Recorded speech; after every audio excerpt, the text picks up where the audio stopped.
తల్లి, తండ్రి ఏమో వెనక నడుస్తున్నాడు, ఒక పాప. ఆ కారులో నేను వెనక సీట్లో కూర్చుంటే ఇప్పుడు ముందు కూర్చొని, ఎందుకంటే అందరూ గుర్తుపడతారని పాపలు పోతాను అంటుంటారు. అందుకని వెనక ఈ ముందు సీటుని అడ్డం పెట్టుకొని కూర్చుంటాను.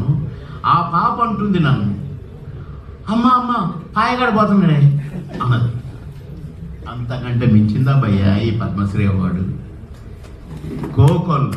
కోకొల్లలు ఎక్కడ ఆగినా ఇప్పటికీ ఎంతోమంది భార్యాభర్తలు ఆగి స్కూటర్ మీద పోయేటోళ్ళు నా వెంట పరిగెత్తుకొచ్చి ఆగి ఒక్క సెకండ్ ఇవ్వండి సార్ అంటున్నారు. దానికంటే మించింది కాదు నాకు ఈ అవార్డు.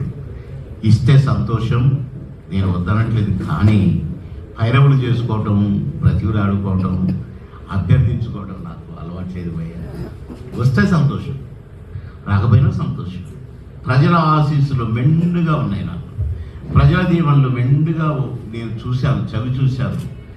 వాటికంటే మించింది ఏ అవార్డు కాదని నా ఉద్దేశం. కాబట్టి అవన్నీ గాడ్ ఆయన చూసుకుంటాడు భయ్య. Thank you very much. Thank you very much.